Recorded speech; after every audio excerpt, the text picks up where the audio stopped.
Após a ascensão de Jesus ao céu, e à medida que a igreja ia se formando, a igreja ia crescendo e os grupos começaram a se unir e viver em forma de comunidades. E Lucas, ele relata em Atos dos Apóstolos, no capítulo 2, 24, que todos que tinham crido em Jesus, eles começaram a se unir, ficarem juntos e partilhando tudo o que eles tinham. Eles se reuniam no templo e também nas casas para compartilhar alimentação. De casa em casa, eles compartilhavam e se alimentavam. E mais em frente, em Lucas 5, no versículo 1 em diante, Lucas conta a história de Ananias e Safira. Um casal que decidiu viver em comunhão com os irmãos em Jerusalém. Porém, o casal, ele decidiu mentir para a comunidade, retendo uma parte daquele dinheiro da venda da própria propriedade, e afirmando que estavam entregando tudo aos pés dos apóstolos. O que o casal aqui não levou em consideração é que eles não estavam enganando apenas os irmãos, mas sim, eles estavam tentando enganar o Espírito de Deus, tentando enganar o Espírito Santo. Então, em reverência à palavra de Deus, vamos ficar de pé e vamos entender um pouco melhor a leitura. Atos 5, 1. Assim fala a santa palavra. Um homem chamado Ananias, juntamente com Safira, sua mulher, também venderam uma propriedade. Ele reteve parte do dinheiro para si, sabendo disso também sua mulher. E o restante levou e colocou aos pés dos apóstolos. Então perguntou Pedro: Ananias, como você permitiu que Satanás enchesse o seu coração, a ponto de você mentir ao Espírito Santo e guardar para si uma parte do dinheiro que recebeu pela propriedade? Ela não lhe pertencia? E depois de vendida, o dinheiro não estava em seu poder?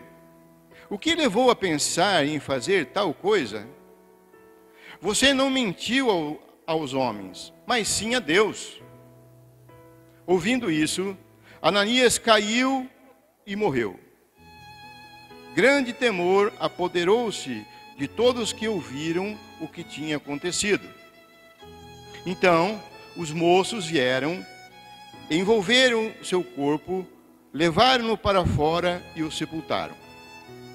Cerca de 3 horas mais tarde, entrou sua mulher, sem saber o que havia acontecido. Pedro lhe perguntou: diga-me, foi esse o preço que vocês conseguiram pela propriedade? Respondeu ela: sim, foi esse mesmo. Pedro lhe disse: por que vocês entraram em acordo para tentar o Espírito do Senhor? Veja, estão à porta os pés dos que sepultaram o seu marido, e eles levarão também. Naquele mesmo instante, ela caiu aos pés dele e morreu. Então, os moços entraram e, encontrando-a morta, levaram-na e a sepultaram ao lado do seu marido. E grande temor apoderou-se de toda a igreja e de todos que ouviram falar desse acontecimento. Amém. Glória a Deus. Pode sentar. Nós vimos na leitura que o casal permitiu que Satanás enchesse o seu coração de maldade. Encheu de dúvidas. E eles, então, entraram em acordo, tentando o Espírito de Deus, tentando o Espírito Santo. E as mentiras, elas rompem a confiança. Rompe a confiança de Deus e daquela comunidade. Ela vai romper a confiança em qualquer relacionamento. E ela vai causar dano. Desde a criação do homem, Deus sempre concedeu ao homem a liberdade de decidir a maneira que quiser. Ele deu o livre-arbítrio para nós. E Ananias e Safira, elas tinham também essa opção do livre-arbítrio. Eles podiam decidir, o bem era deles. E como nós vimos aqui no texto, o casal tinha essa propriedade. E ao mesmo tempo, eles também tinham o desejo de viver em comunhão com os irmãos, conforme estava ocorrendo com os demais que iam se convertendo em Cristo. Viver em comunidade. Porém, aparentemente o casal estava inseguro. Eles estavam inseguros do que estavam fazendo e combinaram então entre si entregar apenas uma parte do valor da propriedade. E até aí não havia problema algum. A propriedade era deles. O bem era deles. Eles podiam manter aquela propriedade para si, eles podiam vender e doar tudo, eles podiam doar apenas uma parte. Eles tinham essa opção, eles tinham livre-arbítrio. E Deus, Ele concedeu para o homem, concedeu para nós, essa liberdade de escolha, de podermos decidir. E não era obrigatório eles entregar tudo aos apóstolos. E o que acontece? Como nós vimos até o outro dia na ministração, a contribuição para a obra do Senhor é livre, é segundo o que é posto no nosso coração. Eles podiam decidir, mas o casal resolveu mentir. O problema não foi a decisão de doar apenas uma parte do valor, mas sim a mentira. Mentiram aos irmãos e tentaram mentir a Deus. E ainda que a mentira pareça ser até razoável, e muitas vezes a gente acha isso, é uma mentirinha, que é razoável, não vai causar dano. Muitas vezes até parece que é boa para resolver algum problema, alguma situação. O fim vai ser amargo. Não vai dar certo. Vai ser vergonhoso para quem mentiu. E eles podiam ter sido transparentes. Eles podiam falar a verdade. Mas eles optaram pelo engano para ganharem reconhecimento na comunidade.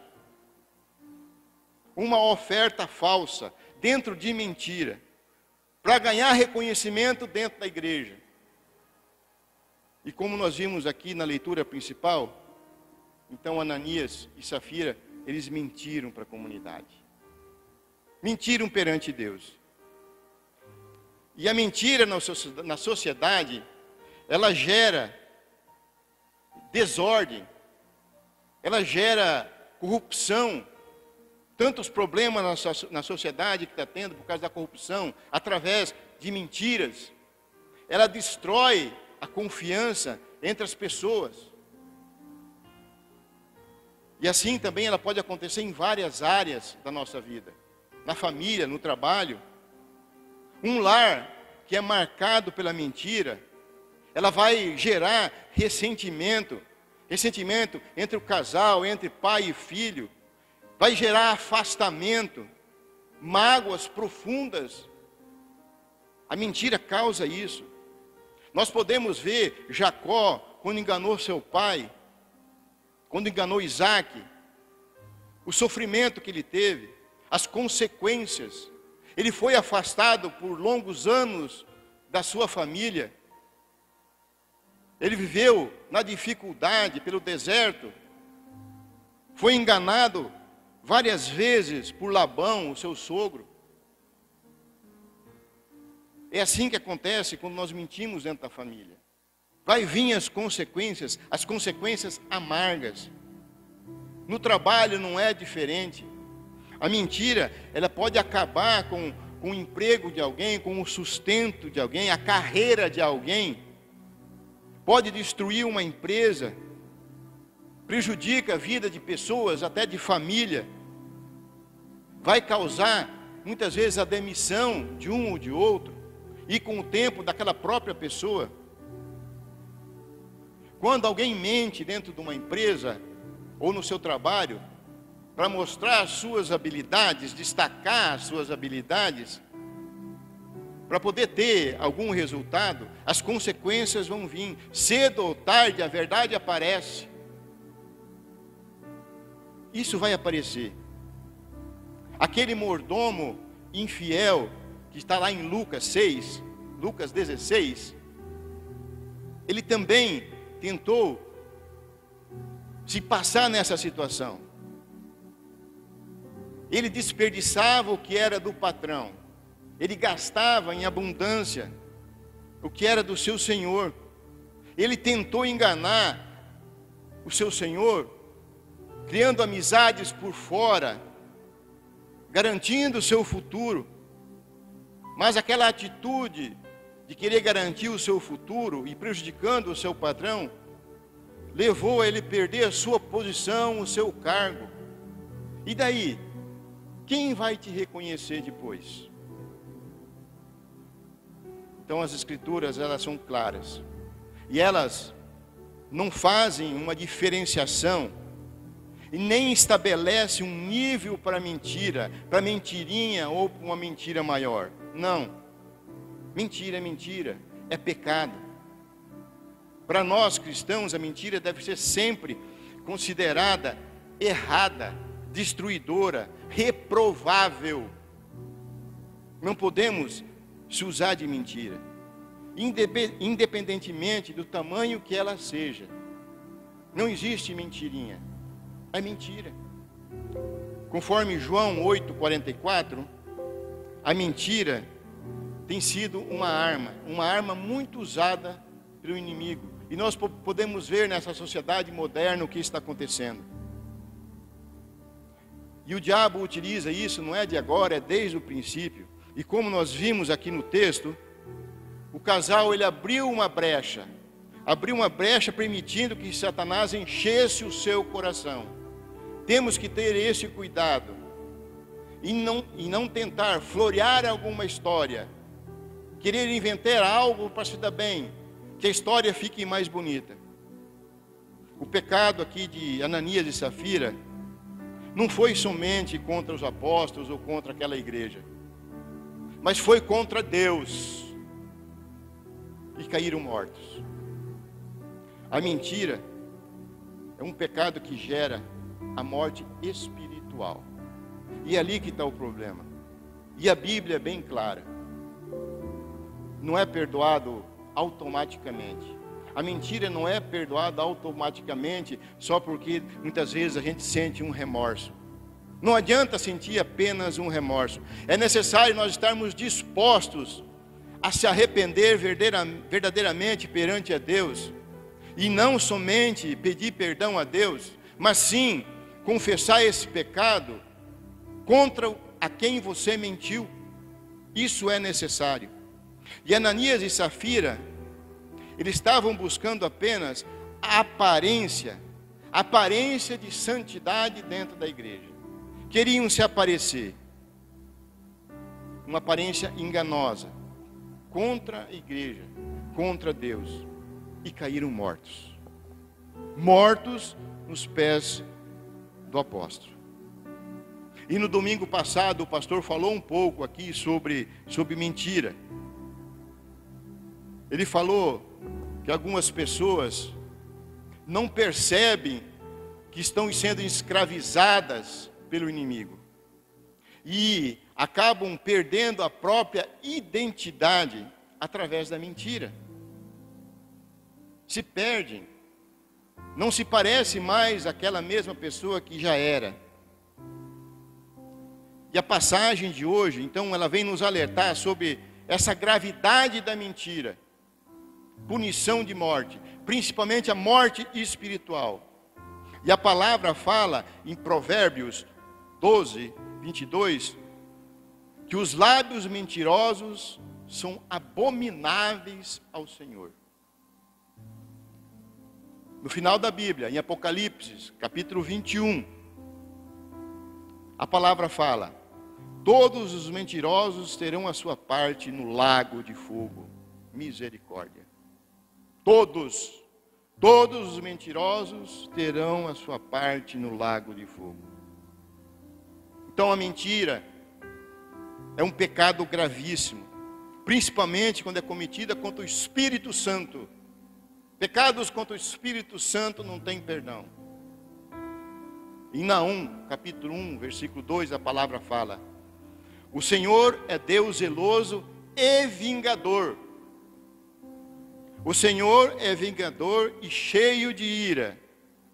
O Senhor toma vingança contra os seus adversários e reserva indignação para os seus inimigos.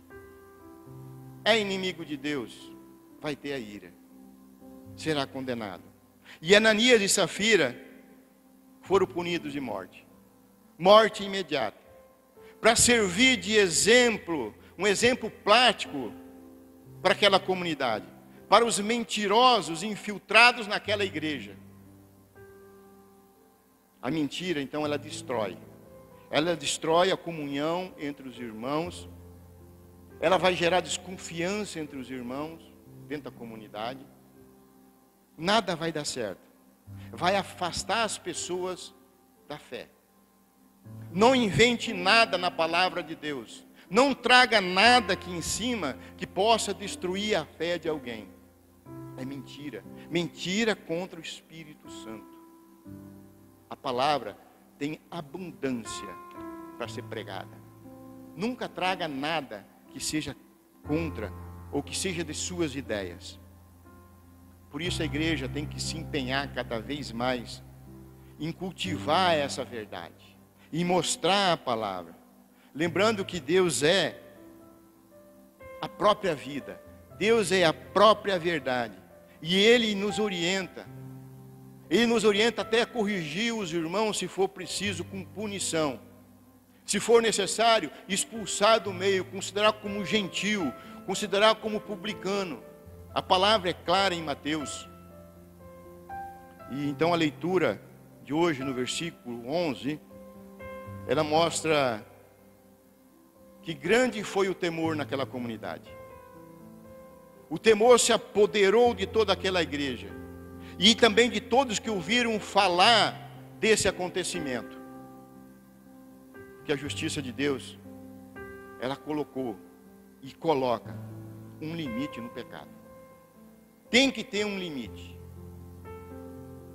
Muitos estão pecando sem medida, mas vai ter consequência. Em 1 João 4,8, fala que Deus é amor. Mas Deus não é só amor, Deus também é justiça. Deus é justo nas coisas que faz. E põe um limite nas maldades que está acontecendo. E Deus sabe então o momento certo de intervir. Deus sabe o momento certo de intervir numa comunidade ou num país. Haverá um momento. Então aquele casal, ele tinha ultrapassado as medidas da misericórdia de Deus. Mentiu para o Espírito Santo. E Pedro foi revelado. O Espírito de Deus revelou para Pedro. E eles caíram mortos. Não foi a atitude de Pedro. Foi de Deus, do Espírito Santo, que revelou a Pedro.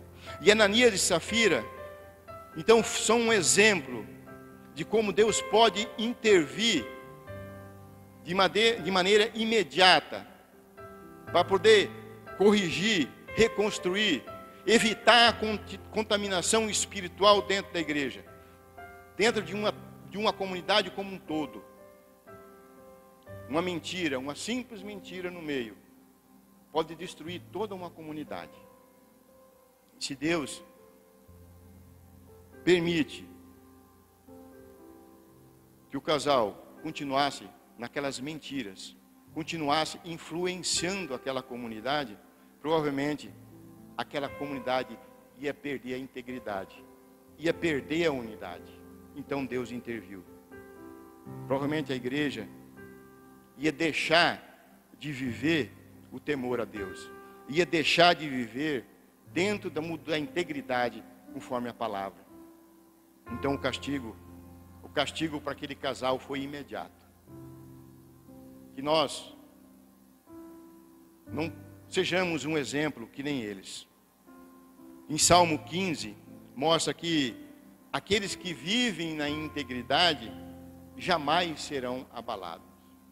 E Deus nos convida, Jesus nos convida para vivermos nessa integridade. E os relatos, então, sobre Ananias e Safira, vêm nos dar uma direção da nossa vida, de como nós procedemos para viver na integridade, na moral, para nós vivermos com temor em Deus, sobretudo o temor a Deus. Sendo que esse acontecimento, ele vem nos mostrar que nós devemos ser transparentes nas coisas que nós fizemos, não importa onde, diante de Deus ou na comunidade, diante de Deus ou perante os homens. Assim que nós temos que agir. Nós temos que agir com adoração a Deus. E as nossas ofertas têm que ser ofertas de sinceridade. Jamais com mentira. Com sinceridade, com gratidão. Deus, Ele não deixa se enganar com mentirinhas aparentes. Não importa o que você coloque em sua cabeça, tentando, não, isso está bom. Não, Deus sabe do teu coração. A mentira, por menor que ela aparenta ser, ela tem consequência grave. Ou para a comunidade ou para você mesmo. Principalmente para você, que vai perder a salvação. Então Deus, Ele quer que nós vivamos em paz. Quer que nós vivemos com transparência dentro da comunidade. Quer que nós vivemos com fidelidade, com verdade. Honrando a Deus. Honrando não apenas com palavras, mas com atitude de sinceridade, com coração puro. Amém? Que essa mensagem possa nos conduzir essa semana, que nós possamos refletir e tomar uma decisão. As decisões que nós formos tomar, que seja com temor no Senhor. Amém? Glória a Deus. Vamos ficar de pé.